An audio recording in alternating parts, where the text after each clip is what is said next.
Hello, good people. Welcome to the Heaven Earth Church podcast. My name is Brad Miller. I help to produce the podcast for the church, which has the mission of creating a lasting legacy in our community. Our website is heavenearthchurch.org. You can always check it out, check us out in worship, both in person and on live stream every Sunday morning, 9:30 a.m. Our physical location is on Main Street in Whiteland, Indiana, near the intersection of Highway 31, right across the street from Whiteland Community High School. What we love to do here in this podcast is to get to know people who are part of the congregation, when you come to Heaven Earth Church, you can get connected to the good people here. And so, Zaid, I'm going to introduce you to my friend. And what's your name? Bobo. Bobo. We're so glad you're here with us. Bobo Bowman is our guest here today. When I came to Heaven Earth Church a little more than 3 years ago, she was one of the first friendly faces that I got to see here. And so, and my wife, Debbie, and we appreciated her so much and glad to have you with us here today. Thank you. Bobo, just we're going to learn a little bit about you today. Uh, what's hometown for you? Where are you from? I grew up in Bogstown, Indiana. It's in Bob? Shelby County. Sounds like a big, big, big place. Yeah, they do have 3 stop signs at a three-way stop. Well, tell me something about your life growing up in Bogstown. Was it a good life? About your family growing up? Just a little bit about there. We grew up we had strawberry picket farm and goats and random animals, Wow. 4-H projects, all the things. Parents, brothers, sisters, that type of thing? Yep, I had, both my mom and my dad and then 2 older brothers. All right. All So right. Now, was uh, church life a part of your life growing up? very much so. We went to church all the time. Every time the doors were open, we were Baptist. All right. Very good. Very good. Well, tell me about where you live now and what you do now. I live in Greenwood. About 15 years ago, I fell and got a spinal cord injury. So I have had a 7-year spinecation after my spinal cord injury. Went back to work for a few years back in the medical field, but my body just could not sustain that. So now I am working at Johnson County Juvenile Detention or Community Corrections, and I work about 14 hours a week. I work with juveniles that Okay. have substance use disorder, teaching them the 12 steps and a better way of life. Wow. That sounds fascinating and sounds like it could be very rewarding as well. Absolutely. I've been sober 21 years, and so my goal is to give back to others like they gave to me. So there's a story there on two levels, your own level of becoming sober and then your Mhm. level of how you're giving back to others. Absolutely. So let's just go there with you becoming sober. Tell me just a little bit about your life there and kind of what led to that, to be your sober Um, lifestyle now. I was making very poor choices when I was drinking, and my oldest brother he didn't really give me an ultimatum. He took my nephews away from me for over a year, Mm. told me that they could not be in my life while I was making these choices. And so um, I did get sober, and it's taken many, many, many years for him to begin to trust me again, but it's been worth it. Meaning your brother. Yes, Okay. And so it sounds like your nephew's important part of your life then. absolutely. They're all grown now and they have babies of their own. They're not So babies, they'll tell you they're not babies. and that became a motivator Yeah, to you. absolutely. And so tell me some good news story about your sober life. There's be something that's kind of come out of that that's been a good thing for you. Well, life is just so different. I mean, I don't have hangovers. I remember what I do. I I have more money in my bank. Yeah, just all the things. Awesome. Awesome. And one of the good things you do is you now give back to others. So tell us just a little bit more about what you do to serve young people in our community. Okay.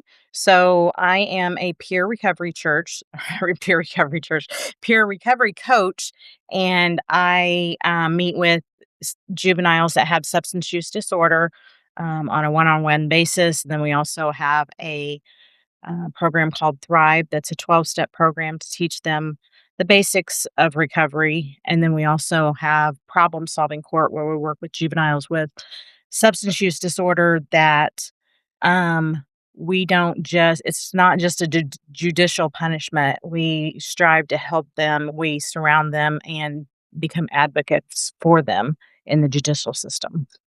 So you say advocates in the judicial system. Does it mean you're actually going to court and being a part of those Yes. processes, the legal Yes. proceedings and so on? Yes. I bet you've seen some challenging moments there. A few. Yeah. But it's also can be very rewarding. My boss is very quick to point out to me when I get discouraged that we are seed planters. We may never know Mm. 20 years from now what's going on in these kids' lives, but we are seed planters. And without those seeds, they wouldn't really have a chance. What a great analogy, Mm, metaphor mhm, for and very biblical, but mm, as you, I'm sure you know, planting seeds in people's mhm. lives that we may or may not see fruit from. But I bet you've had some good affirmations or some good experiences as well. Oh, So tell me about a absolutely. good experience or a transformational experience you see. You don't have to give any names, that type of thing, but just describe an experience that's been transformative to a young person's life and then impacted yours. Okay. We just had a juvenile um, graduate from problem solving court. That means that they went through over a year of being in court every Tuesday. Um, and when I first met this individual, they were in my class that I teach, and very volatile, um, very defiant, did not like to listen to anything, always got the other kids riled up. I mean, sweet kid, but just had a really troubled upbringing. The transformation over the last year has been amazing, just amazing, and I'm so proud of that individual. And that must be really good for you as well, like, to affirm you. Yes. Yeah, I mean, yes, our whole team. Yeah, Yeah. that's awesome. Because if you just kind of compare and contrast what you just said, kind of some rough times when you were not sober, Mhm. you made some decisions to help get your life together, Mhm. and now you're giving back in the juvenile court system, and that's all good. That's all good. Absolutely. Yeah. And so tell a little bit about so your family now is you and your nephews. Is that kind of family life for you Uh, now, or I have 2 older brothers, one's in Texas, and the other one lives here, and his boys are all here. My oldest nephew is 34, gonna be 34, and then they're 32, and, unfortunately, my 3rd nephew, passed away a couple of years ago. He was murdered, and Hmm, so wow. he would be 30, and then I've got a 29 and a 20 will be 26-year-old nephews. Yeah. And you mentioned earlier you have a caring relationship with an aunt or two aunts. Yes, I have an aunt and uncle that are 90 and 89 that I help care for, and then an aunt that's 78 that we take care of each other. So you're kind of invested Oh, in your absolutely. family life in that Family way. is everything to me. Yeah. Well, I know that you mentioned how your family's everything to you there, but in your actual nuclear or physical family, and you kind of mentioned how you have an investment emotionally with your job Mhm. situation, and how it was a great thing to get sober after some years of being in with a difficult time in your life. And somewhere along the line, you became and you grew up in a church life in Bogstown. Somewhere along the line, Heaven Earth Church kind of came on your radar. Tell me about that experience, how you became aware of Heaven Earth Church. Okay. Back in 2018, Jason Baker had contacted me and was like, "Hey, I have this buddy. He's starting this recovery church, and I was wondering if you could go to the meetings and just kind of help get it, get it off the ground." So I came to exactly 2, and it was all guys, and I was like, "I can't do this. This is just awkward." So, I bowed out for a little bit. COVID came around. I just felt more and more, led into working with addictions, and so, I started coming on Sundays and got at that and then there were women involved in the recovery church also. Yeah. So, kinda became invested in that, became a leader, and it wasn't until I took my peer recovery training and started working at the juvenile community corrections that I stepped back from leadership with that. So, that's kinda how it happened. So, say a word, you got connected to Heaven Earth through the Recovery Church. Mhm. And then just say a word of how that works here at Heaven Earth Church. We have Recovery Church, and we have Sunday morning conversation, So other things as well. But say a word okay. about how that works for you. Recovery church is not really a church per se, it's where mental health, um, addiction, and spirituality come together. Yes. We currently meet on Wednesdays at 6:30 p.m. 6:30 to 8. There's always a meal provided. We have a grant through people that pay their probation fees to Johnson County. Thank you guys. Um, and then we just, we have either sometimes we have a service night, sometimes it's a fun night. A lot of times we dig deeper into the Bible and how it relates to our addictions and our mental health. Sometimes it's a topic meeting that just has strictly to do with addiction, but you don't have to have an addiction to drug or alcohol to come. You can have mental health issues, be going through a divorce, anything that you need some help with recovery in. Yeah. Tell me about that a little bit in terms of kind of transformations or good things you may have seen happen in recovery, Okay. either with yourself or others. Yeah. Well, we have some what we call sign people. Out front is a sign that advertises recovery. And so we've had a couple of people that's how they've started coming. And one of our current leaders actually saw the sign, started coming, has really grown in her recovery, and is a leader now. Wow, awesome, awesome. So you've seen the growth Absolutely. from the very beginning, as you were there at the very beginning of it. Sort of. Yeah. Yeah. Well, you back well, but you were Yeah. part of the good things go on here. Yeah. So you've seen the growth and the transformation Oh, over absolutely. over time. How do you think that recovery church integrates with like the Sunday morning conversation and the overall mission of the church? I think that they are a lot alike in that you're welcome to come as you are. There's no judgment. You may not even believe in God when you walk in the doors, and that's okay. Uh, Because we all start in a different area and we're just here to love them through whatever they're going through and let God speak for himself. Awesome. Awesome. So you also, I know that you're a regular attender of the Sunday morning, we like to call it a conversation. Hmm. So tell me about how that transition for you, kind of from recovery church on Wednesdays, and how you got a little bit more involved, a little more aware and connected to what happens on Sunday mornings. I just started coming more regularly, started getting more involved. When the tornadoes came through Whiteland a couple years ago, I got very involved with that.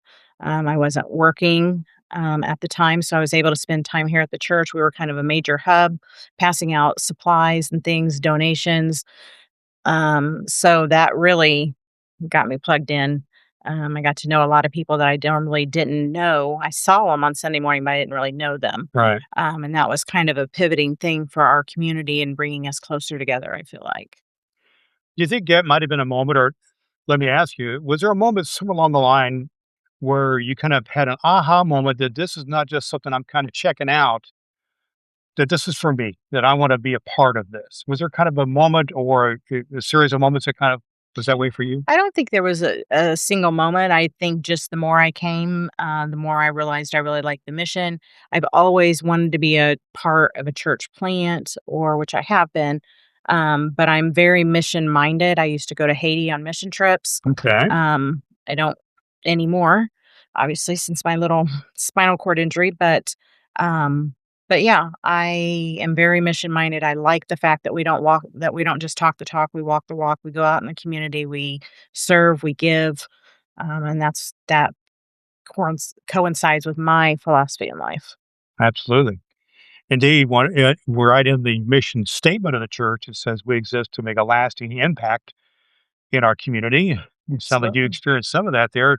Tell me more. Do you think as people become aware of Heaven Earth Church there, that mission statement is accurate? And if so, how are people experiencing that? You said how you've experiencing that, but let's Absolutely. I mean, say, we've kind of shuffled around. For a couple of years, we had a community garden where people could come in and do gardening. They could take fruits, or vegetables, whatever. Then we kind of transitioned to people growing them at home and then bringing them. We are partners with the food pantry in Johnson County. Um, just lots of things. awesome, awesome. And we have our upcoming night in the park that seems to be a big hit, and we gather people from the community and have a meal together and play games and just have a good time. Yeah. And it seems that there's kind of a broad spectrum of folks of Oh, all absolutely. natures, right? Absolutely. Young, old. Yeah. One of the things that's also is said about Heaven Earth Church. It's, something to the effect, if you feel like you don't fit in church, you fit in here. Absolutely. Is that true to you? And if so, how have you seen that? I do see that. I feel like, personally, I have ADHD. I consider myself neurodivergent. I see other neurodivergent people here. It doesn't matter what you look like, what walk of life you come from. You can be incredibly wealthy, you can be basically homeless. Everyone is embraced. It does not matter. Yeah, yeah. And it's not just something we say, it truly is the way it is. Have you seen some moments when you really felt that, for lack of a better term, I'll just call it God moment? You see God as this kind of, okay, something cool is happening here. That this has to be a God thing. Have you seen any moments like that? Um, yes, it's kind of interesting. Years ago, I used to babysit for a little girl, and she was murdered. Mm, And none of us were going to church at the time, but a neighbor called in her pastor, who was Byron Fritz. Over the years, I've heard Byron, and Byron was very pivotal in my getting sober, and helping me through some mental health issues. Um, I've heard him mention somebody named PT, didn't think much of it, and then lo and behold, PT comes to our church, and he's like, mm. "Hey, you know Byron? Byron was my old roommate." I know. Like, yeah, that's a God thing. And I went to college with both And you went Byron to both of them, and yeah. PT, and, yeah.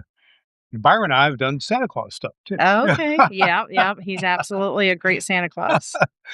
Well, I just think that's, cool and how those things Mhm. come to come together, Bobo. Bobo, have there been one of the things that we've kind of touched on here is about how at Heaven Our Church people can be welcome from all walks of life, how there's different programs. You mentioned about Recovery Church to help to meet people's needs. I know you're involved sometimes with children's ministry and picnics and the social events that we have. I've seen you involved with those. But I'd like to ask you now, I imagine you're the type of person that sometimes people, not only professionally in your job, but other people come to you from time to time and say, Bobo, I just want to talk. I've got some issue in my life, Absolutely. whatever it is. It might be a relationship issue, it might be a substance abuse issue, might be, financial kind of a thing or job search, whatever. And they just want to talk about it. And first of all, that's true, isn't it? Because I Yep. know, yeah, Yes. people you kind of people kind of gravitate to you. Yeah, Do you think it's a and you seek to be reason why people would be gravitated to you is because you can be helpful. You're good, can be a good listener. You're a good talker too. I know that about you. absolutely. Yeah, but you can be a good listener and a good reflect. You can help people process things. But as a part of that processing, do you think you would be comfortable in saying to someone, you know, glad to talk to you, glad to have these conversations. We're friends and so on. But a part of that process, do you think you might be comfortable inviting them to church as a part of a process for Oh, them getting there? absolutely. Yeah. Mhm. And Well, what? my friend Valerie, she Okay. comes here because I invited her. All right. Good. So, what would be some of the key, eh, if you're having that conversation with Valerie or someone else, Mhm. what would be some of the key elements you might share with them as to why, you know, they might want to come check it out? Because it's not a traditional church, Ross does not stand up on the pulpit preaching at us. He brings his chair down, he has his coffee, and we literally have conversations with God. It's very interactive. It's just like something I've never experienced before, and it's very real. There's no right or wrong answer. Nobody's going to be like, "Oh, you said what?" It's just, we all have our own thoughts and feelings, and they're welcome here. So, I heard you say two things: feeling very welcome Hmm. and kind of the interactive. Hmm. Question questions are okay. Yes, which is good for my ADHD brain, because otherwise I'm like, "Ooh, butterfly." Oh, wonderful. Well, it's been wonderful visiting with you, and I just want to have you give you one more opportunity because one of the things we know is that a lot of people are checking out these podcast episodes to just to kind of find out more about the church Mhm. and about who is here, and that Right. includes you. So, if someone is watching this today and you've not met them personally, or but uh, but they're kind of checking out the church because whatever they're a new resident, they have some other transition in life, you know, a health issue, any number of things, but they're kind of thinking about checking out Heaven or Church. What kind of things would you want to share with the person behind that camera there? Um, don't be afraid of the early hour. I have tried to talk Ross some sense into Ross and make it a little bit later in the morning. It's at 9:30 on Sundays, but thus far that's not happened. But it is worth it. We have coffee, usually donuts or muffins or something yummy. And the kids, we have a wonderful kids church. I think last week they had 18 that went back at one time. That was a lot. Um, but yeah, And among the things you will find is a friendly face like Bobo here and to be welcoming. But I also want to say that when people come to check out Heaven or Church, you're not overwhelmed either. You're welcome, but you're not, you know, they don't make you stand up and be like, "If you're a first-time visitor, go ahead and stand up so everybody can stare at that's you." right. You're not pointed out and all that kind of stuff. You're welcomed warmly Right. by people like Bobo here and others. So I want to thank you. Any other things you just want to share from your heart before we say goodbye here? Nope, I think I'm good. Awesome, awesome. Well, we really want to say a great big thank you to Bobo Bowman for being our guest here today on the Heaven Earth Church podcast. She is just an example of the great people that you can meet here. I'm here. My name is Brad Miller. I help produce the podcast. I'm a retired pastor, and our pastor, Ross Stackhouse, and our associate pastor, Emily Holperson, are here to be helpful to you, as is this congregation here. Just a reminder, you can find out more about us at our website, heavenearthchurch.org, where you can find lots of the back episodes of all the messages are on video and audio, as well as these interviews that we do here on the Heaven Earth Church podcast. We are located on Main Street, near the intersection of Highway 31 and Whiteland, Indiana.